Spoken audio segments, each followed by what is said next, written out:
الحمد لله والصلاة والسلام على رسول الله سيدنا محمد بن عبد الله وعلى آله وصحبه ومن والاه لا حول ولا قوة إلا بالله. فقال الله تعالى في كتابه الكريم: أعوذ بالله من الشيطان الرجيم، بسم الله الرحمن الرحيم. إنا أنزلناه في ليلة القدر وما أدراك ما ليلة القدر ليلة القدر خير من ألف شهر. صدق الله العظيم. اللهم صل على سيدنا محمد الفاتح لما أغلق والخاتم لما سبق ناصر الحق بالحق على آله ناصر الحق بالحق على آله الكريم. أما بعد. Ashabul Fadilah, Hadratul Muhtaramin, para alim, para ulama, para binsukuh utama Ipon, Bapak Kepala Kantor Rumah Tahanan Kelas 2B Kabupaten Bangkalan stafnya, tak lupa Ketua Takmir Masjid Al-Ikhwan sudah pengurusnya, rekan-rekan saudara-saudara sekalian seiman dan seagama yang hadir kebetulan pada sore hari ini. Saya di sini sebagai wakil. Sebetulnya Kiai Haji Mustomi Arisandi dari pengasuh Pondok Pesantren Langkap Darul Hikmah. Kemudian tadi dapat bocoran teman saya, katanya dari Kemenang, Al-Ustadz Hanafi. Setengah di tengah tunggu, saya telah tolek kau dah hadir. Mungkin semua beli pada sibuk, maka dengan segala keberadaan saya dari Nahdlatul Ulama, utamanya di lembaga dakwah Nahdlatul Ulama sebagai pengurus, maka saya mau tidak mau harus mau, biar tidak ada kekosongan di sore ini dalam kegiatan rutin tausiah yang judulnya sangat menantang, memburu Lailatul Qadar. Ini dari judulnya sudah agak menantang dan agak gimana kok diburu gitu. Marilah sebelum kita mengupas materi memburu Lailatul Qadar, kita kirim Al-Fatihah kepada saudara kita, ibunya yang meninggal, menghadap kepada Allah, almarhumah Munirah binti Marsuk, ibunda dari saudara Nawawi. Al-Fatihah lillahi subhanahu wa ta'ala. Al-Fatihah Muhammadin sallallahu alaihi wasallam wa ala alihi wa zawjatihi wa dhurriyyatihi jami'an jami'al anbiya wal mursalin wa sallallahu sahabati wa Nabi Bakr wa Umar wa Utsman wa Ali وبقية رسل اجتماع الملائكة المقربين سلطان الأنبياء الشيخ محي الدين عبد القادر الجيلاني رضي الله عنه وإلى جميع الأولياء الإسلام سلمي على شيخنا كريم الخليل بن عبد اللطيف وإلى روح المرحومة والمغفور لها منيرة بنت مرزوق قدس الله ضريحها ونور قبورها ويبدي درجته في الجنة ببركة الفاتحة.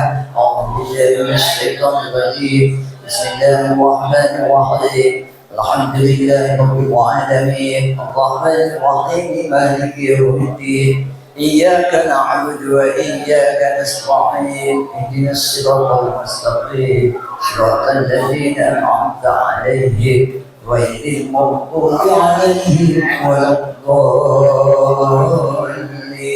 Taufiq wal hidayah, amin.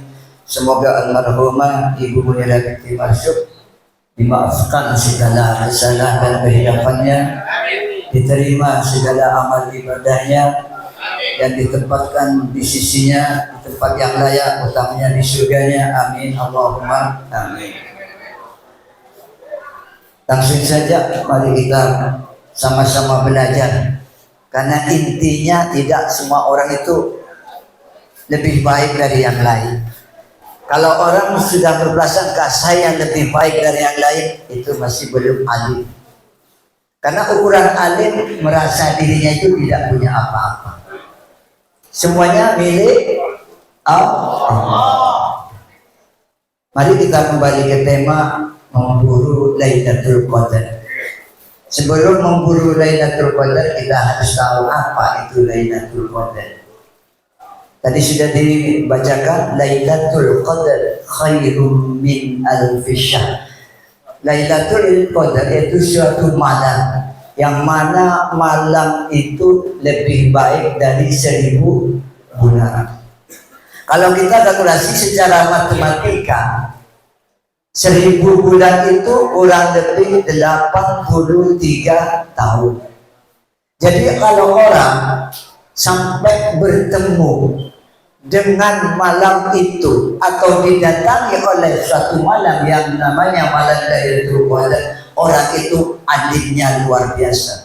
Kenapa saya bicara begitu? Karena kalau sudah kedatangan ketamuan malam Lailatul Qadar, orang kantor pahalanya sudah menyamai dan setara dengan malam berumur selama 83 tahun. Bagaimana mungkin kita sendiri belum tentu umurnya 83 tahun. Kalau sudah kedatangan malam Lailatul Qadar, malam yang lebih baik dari 10 bulan, selama 83 tahun amal kita diterima dan kita selalu dekat dengan Allah.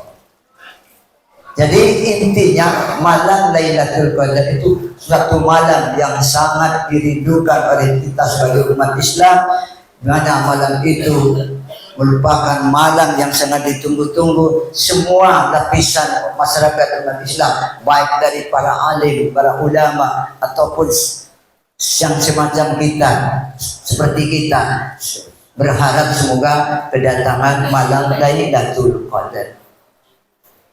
Dari tema tadi memburu Lailatul Qadar, intinya Lailatul Qadar itu tidak usah diburu. Kayaknya kalau diburu sesuatu itu, kalau kita inginkan akan lari. Betul enggak? Sebagai contoh bayangan kita sendiri, dikejar tambah lari. Kalau kita tawakal, ikhtiar kepada Allah dengan perbuatan kita, insya Allah kita akan didatangi oleh malam Lailatul Qadar. Banyak orang seperti apa malam Lailatul Qadar?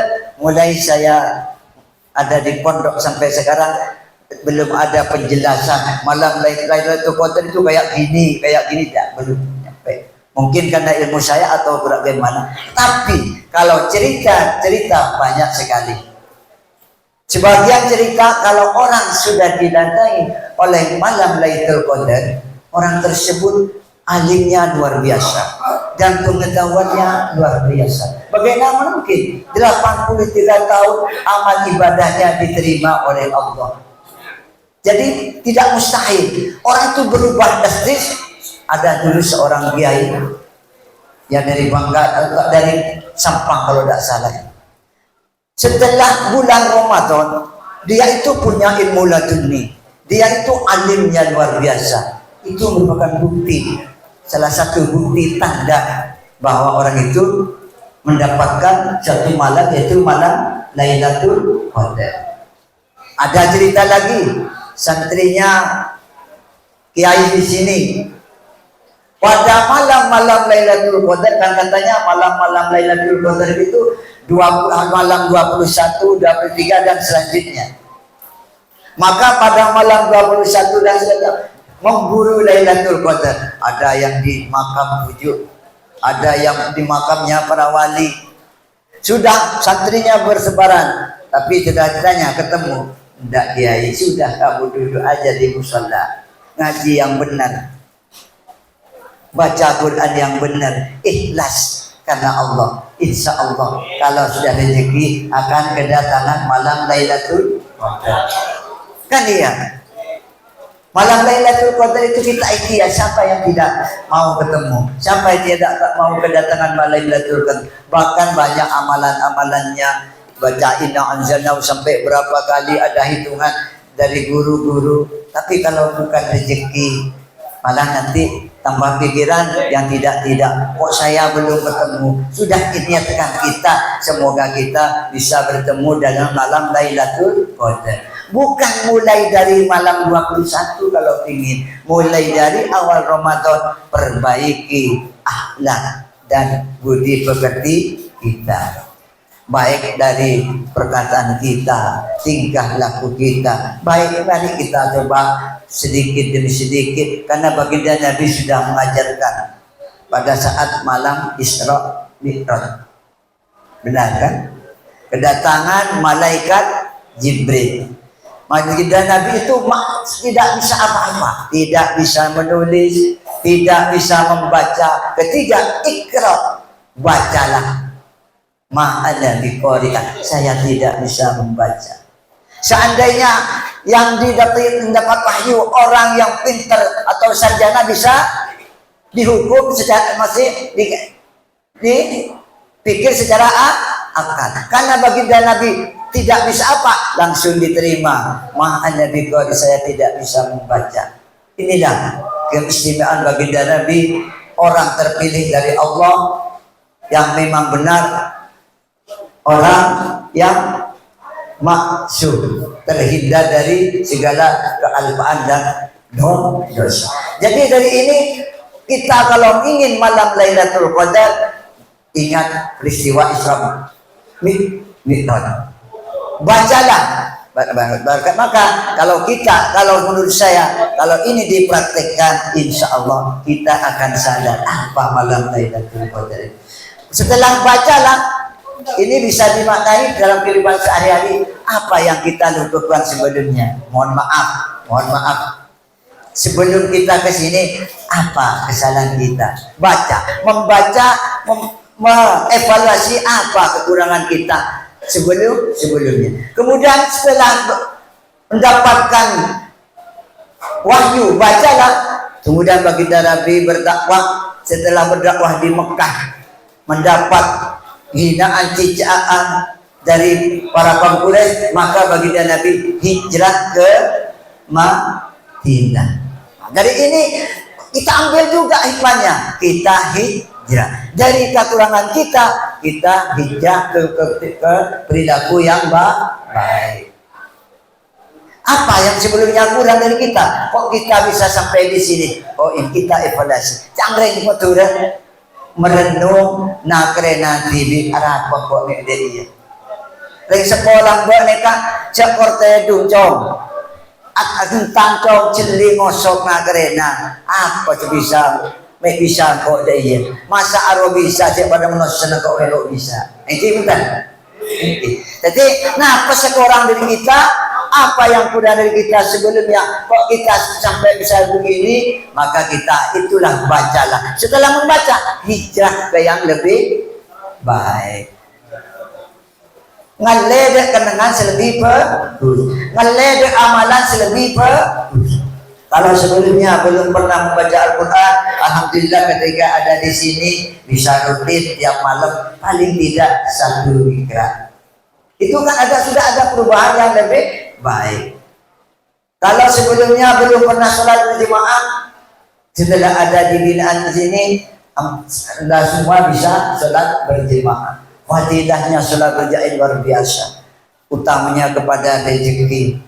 Maaf ketika dulu saya ada di pondok pesantren Syekhona Khalid, salah seorang dari guru kami Mas Ali Rito, ada santri yang menangis katanya, kelat daripada puan. Coba mana nang kelat terakhir emang boleh gay. Lagu masalah berjemaah pun betul. Macam wagi ayat. Setelah dipraktekkan, alhamdulillah, kereman lo sampai abid. Lo sampai lah bulan lah ada keren. Jadi ngerek sanmesan kita ini saling belajar. Cobalah kalau ingin rezeki lancar, neka keng rusaki dicoba negai, rutin sholat berjemaah. Kalau tidak bisa, usahakan dan baca sholat waqiah. Kalau subuh, habis subuh sholat duha. Insya Allah ada perubahan gak dinta. Jadi kalau ingin Lailatul Qadar itu dari kita sendiri. Kita perbaiki sendiri akhlak dan budi pekerti kita, tutur kata kita, menengkeran nyake aten orang lain sepocah akhir. Mengkira masake kulit orang lain selapon ini kebenaran semua. Mungkin ini yang bisa kami sampaikan, semoga bermanfaat. Kurang lebihnya mohon maaf yang sebesar-besarnya. Wallahu muwaffiq ila aqwamit thariq. Assalamualaikum warahmatullahi wabarakatuh.